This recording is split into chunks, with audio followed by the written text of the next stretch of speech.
guys, it's Jen from Team AJ, and this is our friend Orion Hey, y'all. here.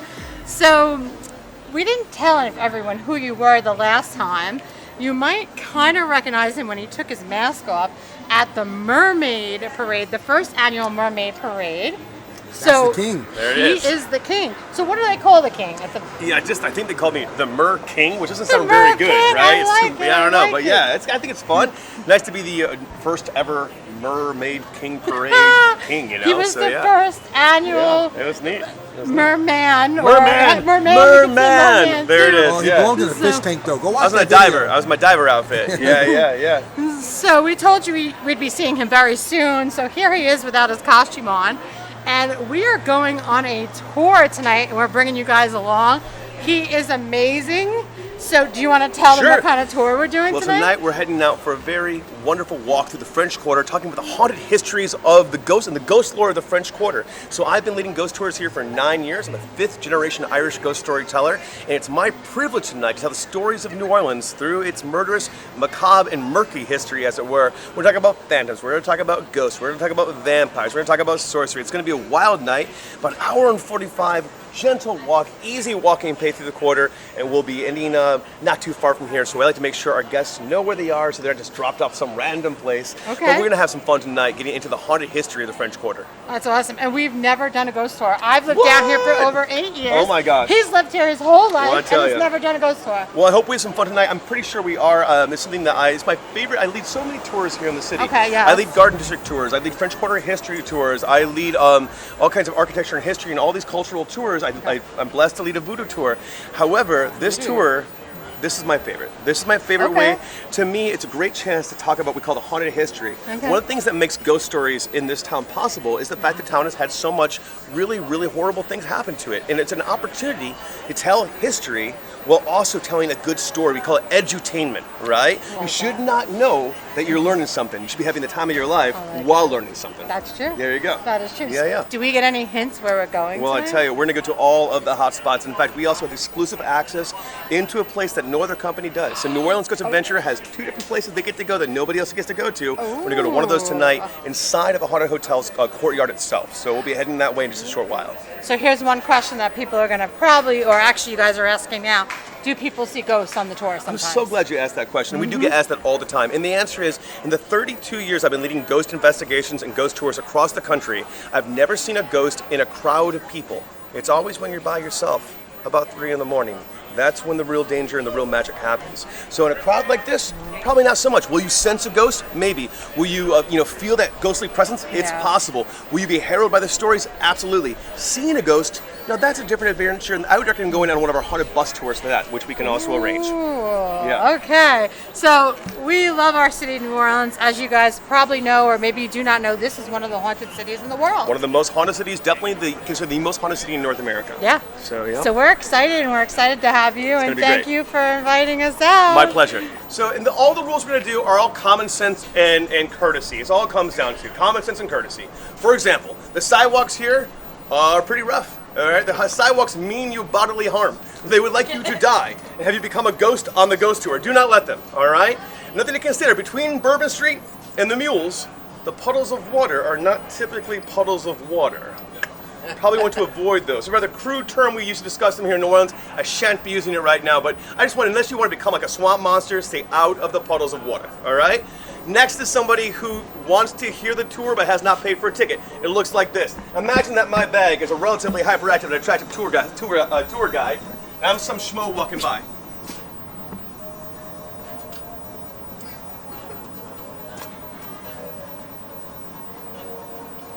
That's what it looks like. It's oh so subtle, right? They think that they're Where's Waldo, but they're just like Carmen Sandiego. One quick note before we keep going on this tour. We will not be divulging the endings of any of these stories because these stories are our tour guide Orion's livelihood. As in respect for his livelihood, we will make sure to not do that. But what we will do is ask you to please visit him when you're in New Orleans, join his tour, and you will get the endings there. Because let me tell you, the endings to these stories are awesome, but we cannot ruin it for him and for you. So with that said, come along with us as we take you on a ghastly tour of the most haunted city in North America, New Orleans, Louisiana. Please sit upon the ghost of a beignet. You might get powdered sugar on your butt, and that'll be okay. That'll wash out. Yeah, because people eat beignets, they got the powdered sugar on the beignets, they come down here to the river and they leave powdered sugar on the ground, and then you sit in the powdered sugar, and then later on your butt smells like sugar. And there's worse things for your butt to smell like. So there you go, sugar butt. The old New Orleans term we call sugar butt, right there. My friend, so I brought you down the river for a couple reasons. One, and chiefly, it's this. Are you ready? Here it is. Just take it in. Take it in. The city's called the Big Easy. And we forget. We're so busy going on tours, we're so busy partying, we're so busy going from event to event, we stop. And we don't think about sitting beneath a live oak tree and let it sway. We don't take in the river. We'll push, push, push. The town is also meant for you to relax in. Just take a minute for this. Yeah, it's so quiet, right? Yeah. And down here by the river, it plays a very important part in the paranormal culture of our town. Let me explain to you what I mean by this. Now, has anybody been here on Mardi Gras Day proper? Now, Mardi Gras is a season, but Fat Tuesday's the day. Yes, dear. You have? Yeah, are you here? You're local? No, but you understand Mardi Gras, right? There you go.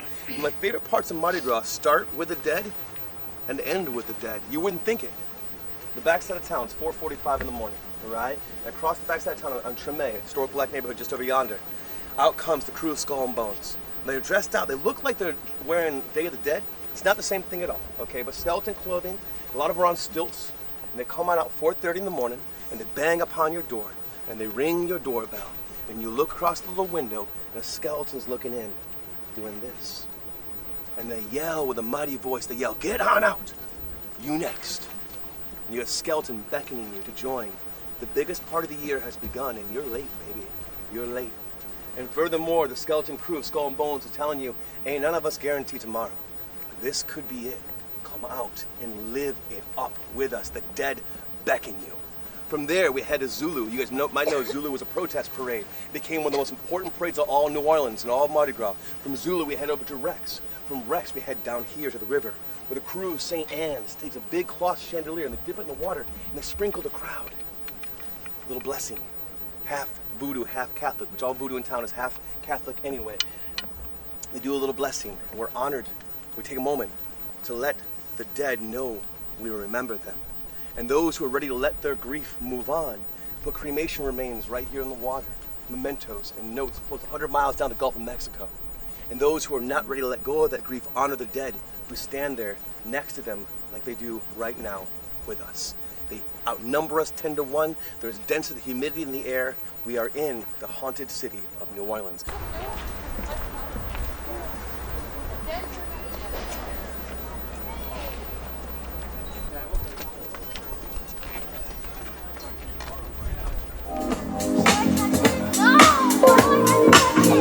No fussing.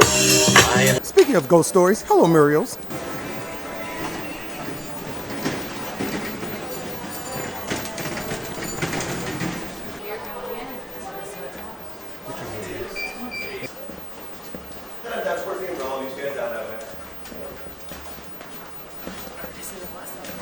So, not everyone can come here. This is cool.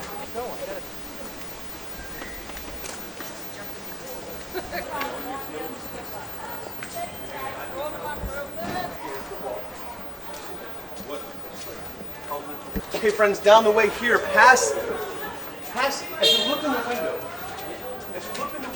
look down, this is floor lighting, golden floor lighting. Past that, it's a round table. And that's the table set for Monsieur Jourdan, okay? Every night, so right over here. Yep, right here.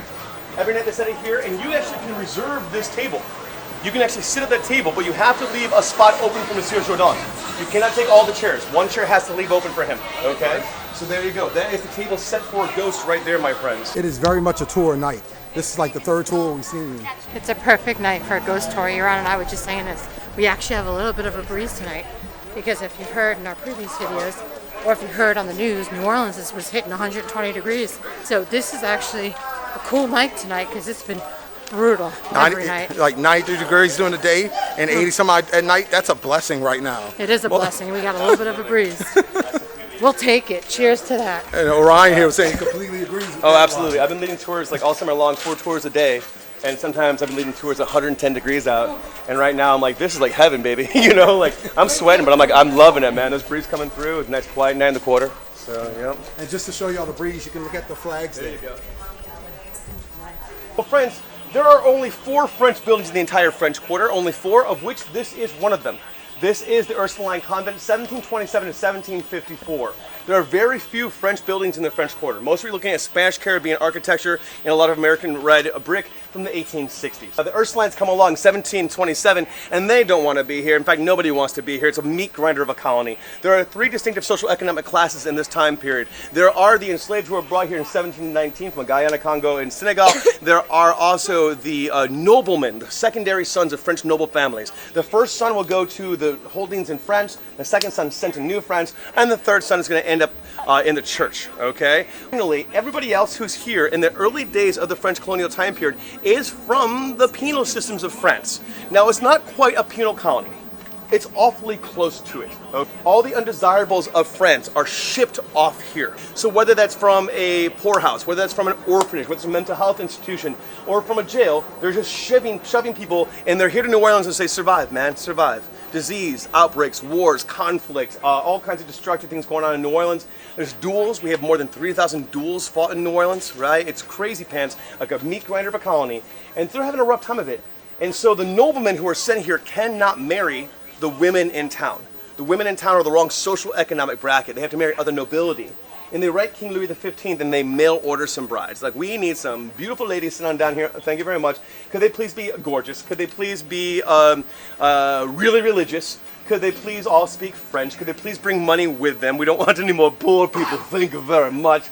And then we can make a marriaging age, which is an age that none of us will be comfortable with if I say it out loud. All right? So what comes down to it is King Louis looking at this rather long list of demands for the ladies that want to be sent to New Orleans. He's like, where am I going to find anybody who wants to do that? Nobody wants to come down here. He's got to go a little closer up to New France, up to Montreal, and recruit these 60 young ladies who are sent here. And they're called the Filles Casquettes. The Filles Casquettes, and in case you're curious, guys, the Filles Casquettes are different than the Daughters of France if you're a French historian. They're not coming from France, they're coming from Canada. They come all the way down from Canada. Now, friends, I do many strange jobs. I mentioned I do stunt work. Another strange job I have is I sail tall ships, historically rigged schooners, pirate ships. You have them out in Los Angeles. You have them out in Orange County. I think you're in Texas. Never mind. You have them in Galveston. So we have them in the Great Lakes. I've actually done the Great Lakes Challenge multiple times on schooners. So big pirate ships. And I've sailed from the top of Maine all the way around Florida and up this river, and I can tell you, even with bow thrusters and tugboats, it is a pain in the tush. These girls are doing it on the age of sail. They're below decks. They're being tempest tossed. Doldrums have hit them. Sunburn, not looking super great. They come down, and they're going to be living the 3rd floor of the Ursuline Convent, waiting to be married off to noble Frenchmen. And they come down that ramp from their gigantic voyage, and they're not looking super great. They're looking pretty sickly. And the people who are in this town see them as a threat. The women know they're here to marry the only noblemen in town, the only men with real money. And they feel maybe a little jealous. And they start talking about how these girls look diseased and corrupted, and maybe even vampiric. And this word sticks out to the modern mind. Because we're like, wait, hang on. We're so clever, we're so modern, we know so much, right? Like vampires, come on. You have to understand the colonial time period, vampires were very real. I spent 3 years in Salem, Massachusetts, telling the stories of living history of Salem, Massachusetts. I'm still part of a museum board there. Witches were very real in the 1690s to the people of that community. The Rougarou, the werewolf of Louisiana, was very real to the colonial people here, and so were vampires. New England has a massive vampire panic. From Vermont to Connecticut, so does New Orleans. This begins right here in the Ursuline Convent. These little girls are staying up that way, and people start dying off, because they don't call these vampires the way you think of vampires nowadays, with blood sucking on your neck and all that kind of good stuff. That's great. That's Bram Stoker's Dracula, 1894. It's a very modern vampire. The ancient ones, the true originals, the one from Mesopotamia and Phoenicia, these are the succubi. And they come to you while you're sleeping at night, and when you have full sleep paralysis, they lay across you limb to limb, and they siphon your life force, and you can't stop them as they lay across you, and then they leave you there, a husk. And then they find your body depleted of life, lost major muscle mass, a little bit of spittle of blood on your lips.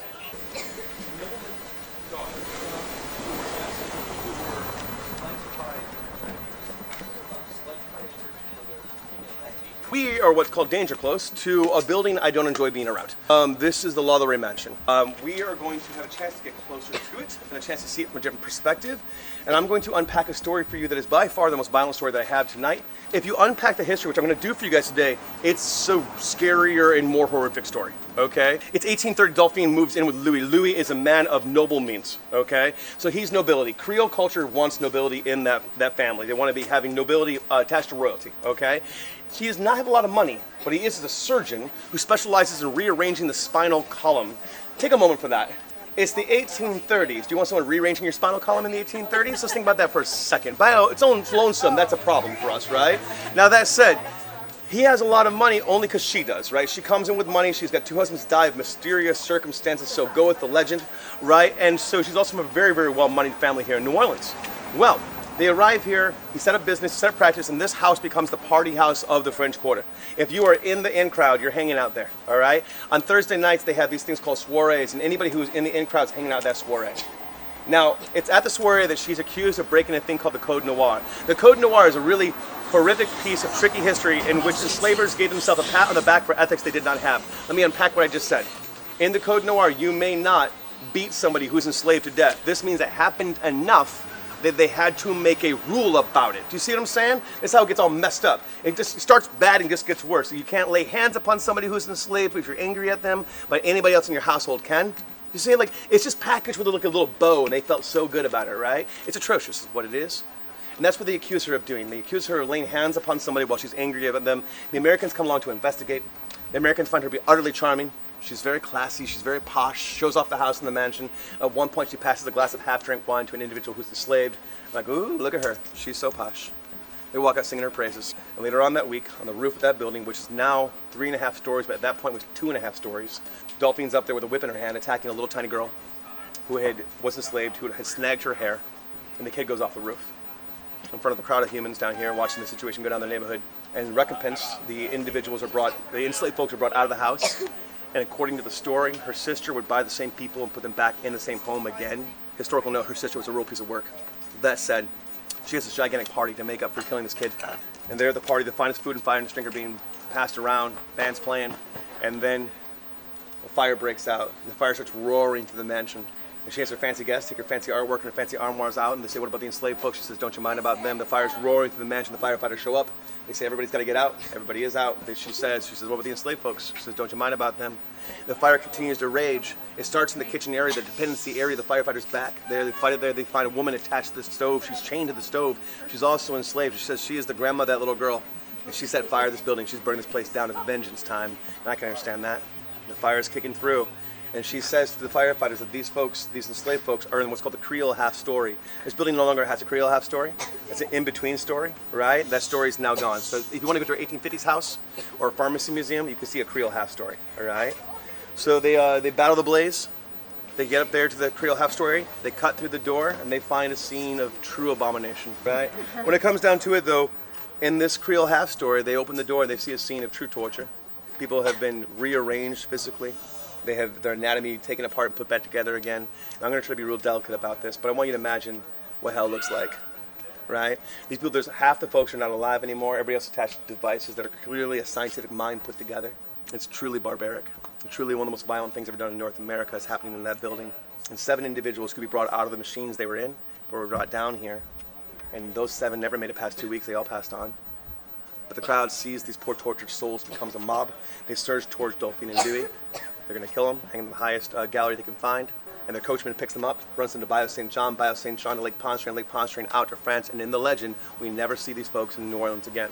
It's a good story, it's a good legend, and there's a reason that's being told. If you break it down and unpack it, it gets a little more complicated. So here we go. 1831, Dolphine Lalaurie does 2 things in 1 week that changes the entire story. In 1831, Dolphine Lalaurie attempts to free her entire enslaved workforce. We have the paperwork for it. Who stops it? Her husband, Louis.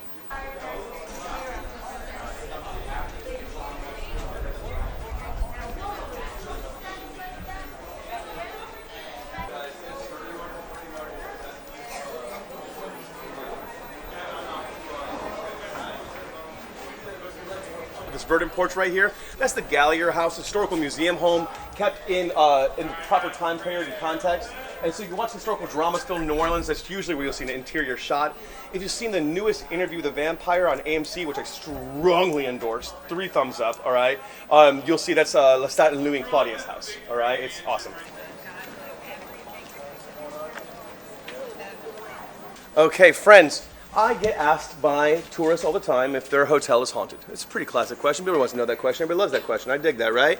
And the answer is simple, and the answer is somber.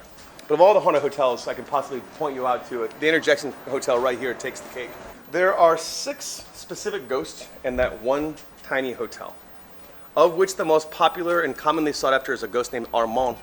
Armand, when this building was an orphanage and a school. Before that, side note, Interjection Hotel is called the Interjection Hotel because Interjection stayed the night there one time, not as a hotel guest, but it was a prison, it was a jail cell, and after the Battle of 1815 would not release martial law, that is against the law, and a judge locked him in jail for one night. And they named it after that occasion. After that courthouse long since burned down, they built that hotel out, and that hotel is based upon an orphanage and school. And that's what's going on there, right? What happens is these little boys, bullies, attack a young man by the name of Armand. Armand is beat senseless, thrown off the gallery, dies upon the banquette, and he becomes known as the most popular ghost there. He hangs out in room 208. And folks know this. They will literally come from around the world to stay in 208 to tempt Armand to show up. And he shows up in the curtains, his little boyish outline in the curtains, and his little toes sticking out the bottom. And then you open the curtains up, and he disappears, and you close it, it reforms around his little ghostly presence. He's playing a little hide and go seek, and you're it. People know it, they love it. Around the world to stay there. But some folks don't know that. Some folks know there are 3 boutique hotels, one after another right here. One's for sale, by the way. They know that this is Royal Street, full of cafes, art shops, art galleries, antiques. Very classy place Royal Street is. They also know that Lafitte's blacksmith shop, home of the legendary purple drink, is 1 block over yonder. And if you're trying to do the Bourbon Street Shuffle, that basically ends right there, unless you're moving on to the Frenchman, which I do encourage you to do so. But that, friends, makes this place rather convenient. And also, we're just gonna pause for a second. No, we're not. Yeah, we are. Dance party.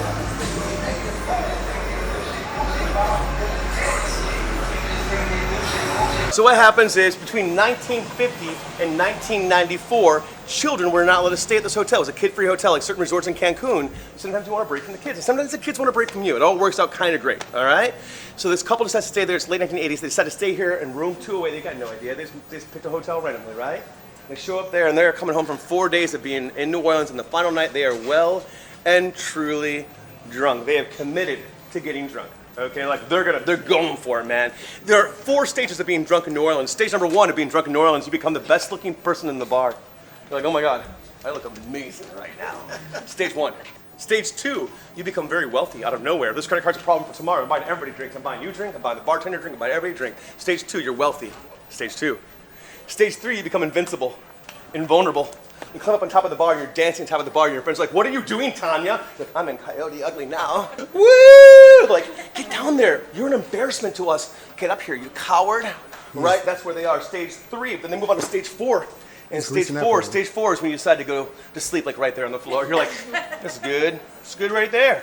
And your friends are like, Tanya, get off the bar bathroom floor. Disgusting. It's really gross. Don't be there right now. And Tanya's like, oh, let me die here. Right? And Barry's like, come on, Tanya, let's go. Here we go, right? That's where they are, guys. They are stage 4 drunk, obliterated. They go up to their bedroom. They lay down. The room is spinning, spinning, spinning because they're real blasted. And they look across the way and the doorknob begins to turn. And kids are giggling outside their door in their kid-free hotel at 3 in the morning. And they're looking at that doorknob in their kid-free hotel and they hear kids giggling outside that door. And they open that door up and there's nobody there. And they close the door again. The doorknob begins to rotate again. There are kids giggling just outside the door. And they're not having this. They call the front desk and say, why are there kids in our kid-free hotel at 3 in the morning? And the front desk says, if I were you, I'd ignore that.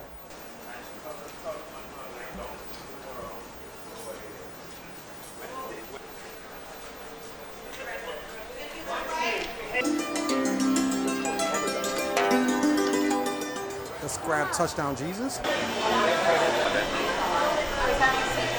Ahoy, me mateys! This is the pirate dog!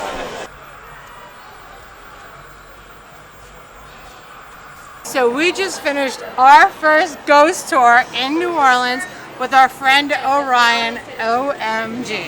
You had a good time? Yeah. Yeah? We love our history, and we love our New Orleans, because that's why we do our channel. Exactly. And we know how much you love New Orleans. It's a macabre, ghostly love letter to New Orleans, right? Yeah. It's one of those things that, we're dripping sweat. It's hot out here, sure it is, but this breeze came through the river. It was glorious, and we're a great group of people with some nice people on the tour. Yes, tonight, everyone was awesome. I think it's one thing we try to do too is, I do all these rules up in front. It's because I want us to have a good time together. And if you don't lay out the structure, some people will abuse the structure. And so we just make sure that everybody's on the same page. Let's go and have a good time. Let's be cool with each other. Yeah. We have a good time and we enjoy life. And I think that's the thing too is it is possible to feel like the tintinnabulation, the thrill of hauntings without getting. There's a way to do it and actually have it be hopeful. When it comes down to it, there's different ways of looking at ghost stories. And part of it's connecting to something old and spiritual and beautiful inside, And so, through these stories, yes, they're dark, and yes, there's danger. But there's hope here. And I think it's one thing people don't understand about New Orleans is there's so much community, and ghosts are part of that community. It's how we connect to ourselves and our past. And it's true stories. All the stories you told today were true stories. We frame everything in history. We make sure that the history is accurate and tells the story. And sometimes it's our job to debunk some of the things that have been told about the stories, but also understanding that even while we're debunking them, there's a reason why the legend's told in the way it has been told. So it's not that story was told wrong, it's just let's get more context in there. And we even spoke about the Lalaurie Mansion. That is one of the most definitely haunted places in the world. Absolutely, and it's sought after by so many tourists. There's a real opportunity to explore important matters in that story, and we had a chance to do that tonight, so that was good. That's awesome. I mean, you are amazing. You are when people on some of the social media platforms say, who can I do a ghost tour with? And they say Orion. Everyone's Orion. I can totally see why. So with that, where else can we catch you? Oh yeah, there's all kinds of ways to hang out and engage with me. Like I said, I do many different tours in the city. I might be known the most for ghost tours, but I love telling the stories of the Garden District. I love telling the stories of the French Quarter. I do mid-city cemetery tours as well. We're definitely going to do that. Yeah, those are good time. Get just the cemetery lore and burial cultures. But the thing I've got known for is I also have a podcast called Shadow Carriers. It's a ghost story podcast. It's on Spotify. It's on Apple. Shadow Carriers. And season 3 is all New Orleans. So it's the entire season dedicated to New Orleans. Again, guest actors, scoring, sound effects, like an old radio show more than just a regular podcast. Okay. So yeah, Shadow Carriers. We're going to link all his information below. Guys, when you are in New Orleans, you must hook up with him. Literally, you're going to have a great time. You're going to learn so much history, and you're going to just have a great time. There it is. So thank you so much to New Orleans Ghost Adventures for inviting us out. New Orleans Ghost Adventures, so it's obviously you can find the website. New Orleans Ghost Adventure offers all kinds of adventures. Pub crawls, they have nighttime bus tours, they have daytime city tours. There's so much going on for this particular company. Though it says New Orleans Ghost Adventures, it's a bigger, broader company than that, and they have all these incredible guides. And we work right out of here. This is Bond's Restaurant. This is our main focal point, meeting up. Check out the website, New Orleans Ghost Adventures, and they also have Tour Orleans. Same company, 2 different kind of perspectives the company has. I think you're gonna love looking at their website too. That's awesome. Well, thank you so much. We're going to link all his information below. Guys, when you come to New Orleans, check him out. He's awesome. So with that said, laissez les bon temps rouler. Let the good times roll.